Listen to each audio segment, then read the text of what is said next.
साथियों नमस्कार, मेरा नाम Umesh Babu, beyond politics education New Delhi. Baba Saheb के परिनिर्वाण दिवस पर लोगों का प्रेम। इस प्रेम में ऐसा क्या है जो तस्वीर बदलेगा? प्रेम में तकरारों का विलीन होना। वह कौन सी भक्ति है जिसमें बर्बादी नहीं है? इधर भी भक्ति उधर भी भक्ति, देख तमाशा भक्ति का। बाबा साहब के परिनिर्वाण दिवस पर हजारों लोगों का, करोड़ों लोगों का जो प्रेम है बढ़ता है, और उनके जन्मदिन पर उस पर बहुत सारी चर्चाएं होती रही हैं। और उन चर्चाओं में बहुत सारे सवाल निकल करके आते हैं कि क्या हम परिवर्तन कर पा रहे हैं, नहीं कर पा रहे हैं, हमारा प्रेम क्या है, क्या नहीं है। तो इन सारे सवालों को मिला करके एक यह वीडियो बनाया जा रहा है। हमें आशा है कि आने वाले परिनिर्वाण दिवस पर जितने भी लोग इस वीडियो को सुनेंगे वे अपने प्रेम को सार्थक बना पाएंगे, और स्वयं के लिए भी, समाज के लिए भी, और बाबा साहब के लिए। और इस ईमानदारी के साथ ही वे आगे बढ़ेंगे। सबसे पहले बाबा साहब के प्रति बहुजनों का प्रेम।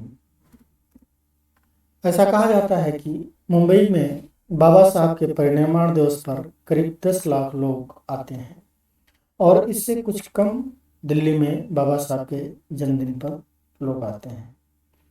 ये लोग खुद से चलकर आते हैं, और अगर सुविधा हो तो यह संख्या कई गुना बढ़ सकती है।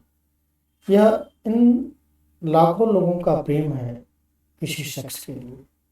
इस प्रेम का सभी आदर करते हैं। जो लोग आते हैं उनको इसके आगे कुछ नहीं पता। उन्हें जो पता नहीं है वह बाबा साहब को पता था।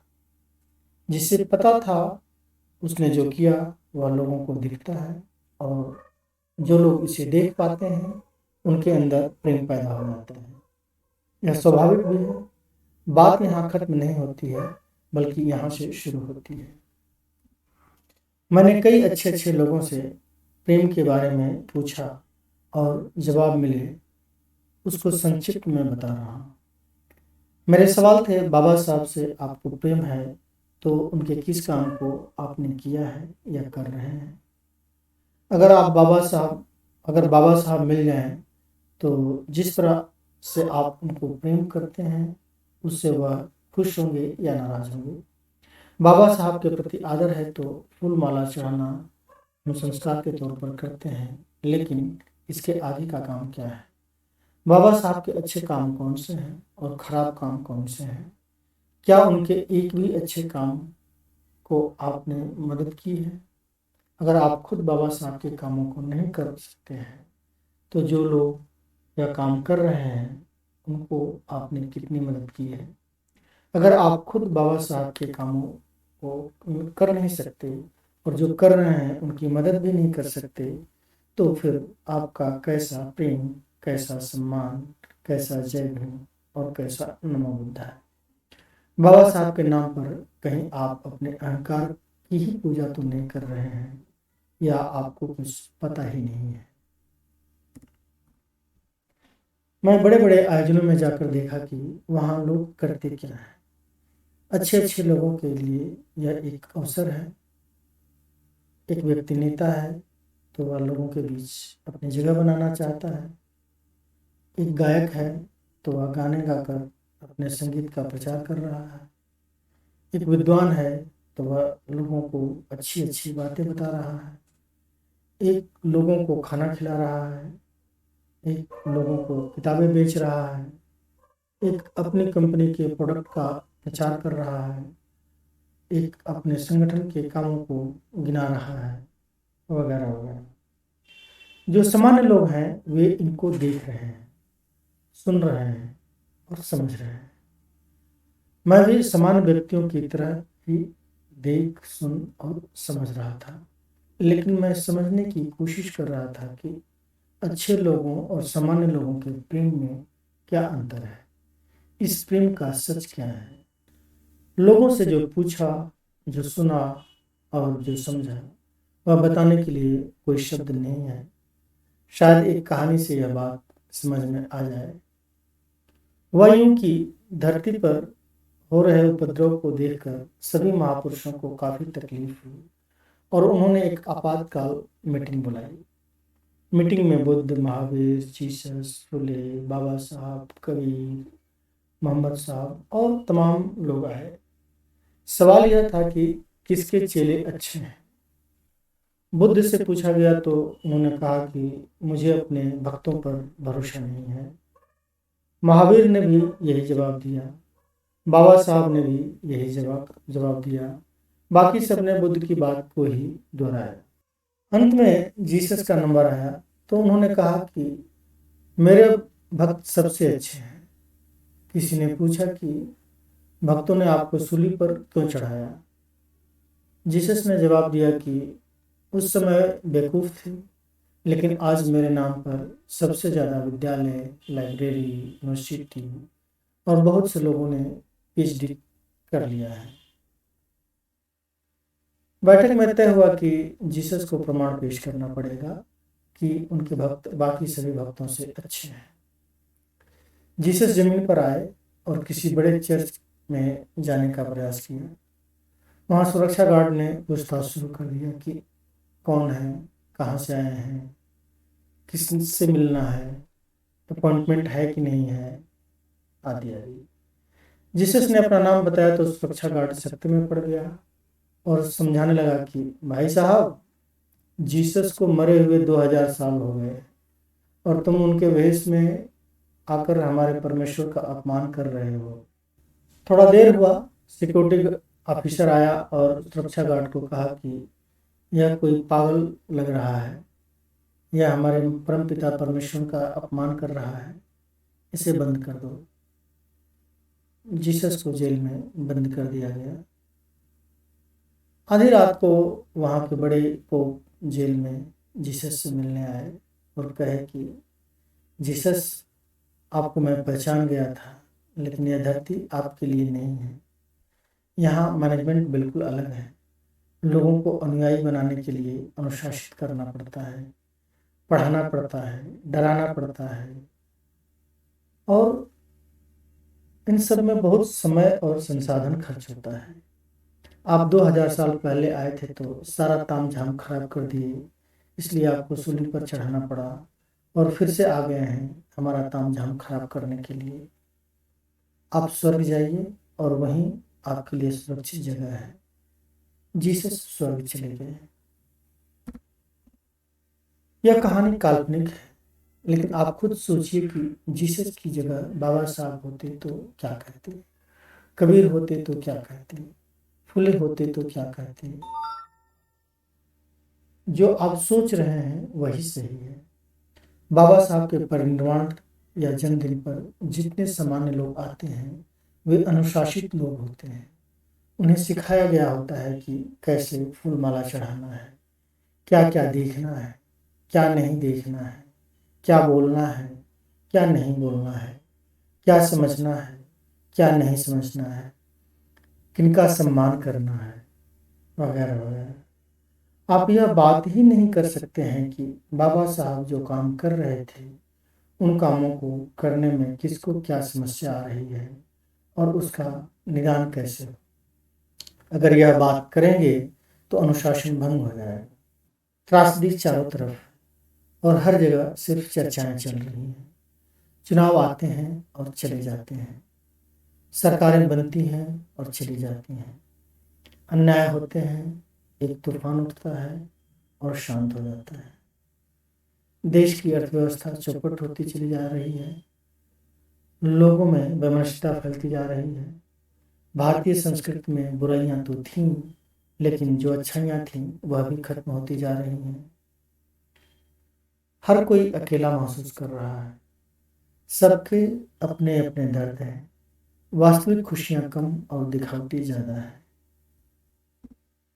टाइम्स ऑफ इंडिया के मुताबिक भारत में 43% लोग अवसाद से ग्रसित हैं। ये 43% कौन लोग हैं और इनकी पीढ़ियां कैसी होंगी। यह धरती हमारे बाद भी रहेगी, लेकिन अपने बाद आने वाले लोगों के लिए हम क्या छोड़कर जाएंगे। सभी अच्छे लोग सिर्फ इसी फिराक में हैं कि अनुशासन भंग नहीं होना चाहिए। उनका अनुशासन क्या लोगों को आजीविका दिलाएगा, शिक्षा दे पाएगा, मनोशारीरिक रोगों से मुक्ति दिला पाएगा, शांतिपूर्ण जीवन दे पाएगा, महंगाई कम कर पाएगा, भूमिहीनों को जमीन दिला पाएगा, मकान दिला पाएगा, नेतृत्व दिला पाएगा, क्या दिला पाएगा। ट्रेन में हमें सुनाया जाता है कि पॉकेट मारों से सावधान। बाबा साहब ने अपने लेख अर्नाडे, गांधी और जिन्ना में लिखा है कि for in this country we have perhaps arrived at such a stage when alongside the notice board saying be aware of pockets, we need to have notice board saying be aware of great men. Volume 1 page 230। यानी इस देश में आज हम ऐसे मोड़ पर आ गए हैं जहां हमें दो नोटिस बोर्ड लगाने की जरूरत है। एक पॉकेट मारों से सावधान और दूसरा महान लोगों से सावधान। राजा भोज ने भी इसी से मिलता जुलता एक बात कहा। उष्ट्राणाम विवाहेषु गीतम गायते गर्दभा परस्परम प्रशंसन्ति अहोरूपम अहोधुम। यानी ऊंट की शादी में गधे गीत गाते हैं और आपस में एक दूसरे की प्रशंसा करते हैं कि वाह क्या रूप है, क्या सुर है। कबीर जी ने भी कहा कि पोथी पढ़ी पढ़ी जगमुआ, पंडित भयान कोल, ढाई अक्षर प्रेम का पढ़े सो पंडित हो। अलग अलग क्षेत्रीय भाषाओं में भी महापुरुषों के ऐसे और भी मैसेज मिल जाएंगे जिन्हें आप देख सकते हैं। निष्कर्ष, प्रेम को आत्मसात करने के अलावा कोई दूसरा उपाय नहीं है। आज देश इस मोड़ पर आ गया है कि अमीरों के पास भी पैसे के लिए अलावा और कुछ नहीं है। गरीबों को आजीविका से फुर्सत नहीं है। किसी के पास कई पीढ़ियों का पैसा है तो उसे पीढ़ियों के बर्बाद होने का डर भी है। अगड़े और पिछड़े वर्ग के ऐसे कई लोगों को मैं जानता हूँ, बहुत करीब से जानता हूँ, जो कुछ दिन पहले तक करोड़पति थे और अब उनकी पीढ़ियां बर्बाद होकर सड़क पर आ गई। कोरोना काल के समय सोशल मीडिया में तमाम लोगों ने देखा कि लोगों के पास पैसे तो हैं लेकिन आदमी नहीं है। जिस हवा में हम सांस ले रहे हैं वह हवा साफ होनी चाहिए। हवा में जहर घुलेगा तो यहाँ सांस हर किसी को लेना है और सिर्फ गरीब ही नहीं अमीर भी मरेंगे। इस हवा में प्रेम होना जरूरी है ताकि इसे साफ रखा जा सके।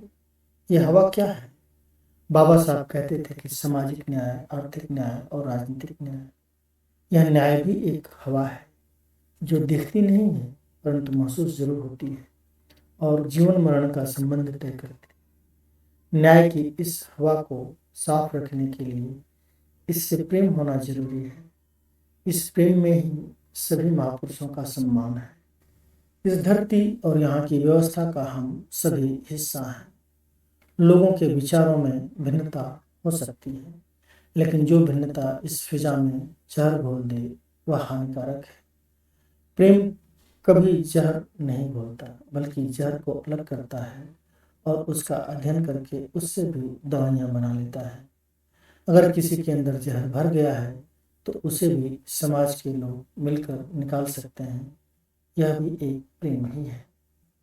इसके लिए सामाजिक एकता चाहिए। जिस चीज को समझना चाहते हैं उस चीज के प्रति आपका प्रेम होना जरूरी है।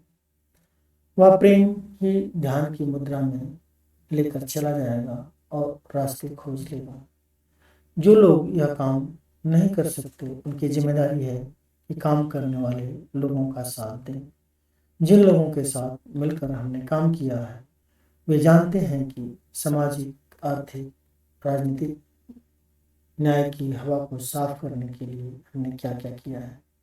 जो कर पाए वह एक प्रेम था और आज जो कर रहे हैं वह भी एक प्रेम है। आपका प्रेम सर्वोपरि है और आपके प्रेम से दुनिया आबाद होगी। दिल और दिमाग कुदरत का एक नायाब तोहफा है जो सभी मनुष्य में है, लेकिन दुर्भाग्य यह है कि मनुष्य ने इसकी अपेक्षा सबसे ज्यादा की है। अपने प्रेम, समझ और कर्तव्य को बेहतर बनाने के लिए application of mind and soul के इस मुहिम का हिस्सा बनना चाहते हैं या आपका कोई व्यक्तिगत सवाल है तो कृपया उसे लिखिए। हमारा प्रयास रहेगा कि सभी व्यक्ति अपने अपने दिलो दिमाग का इस्तेमाल करें और मनोशारीरिक रोग से मुक्त रहें। सुनने और समझने के लिए आपने अपना वक्त निकाला। इसके लिए आपको सादर धन्यवाद।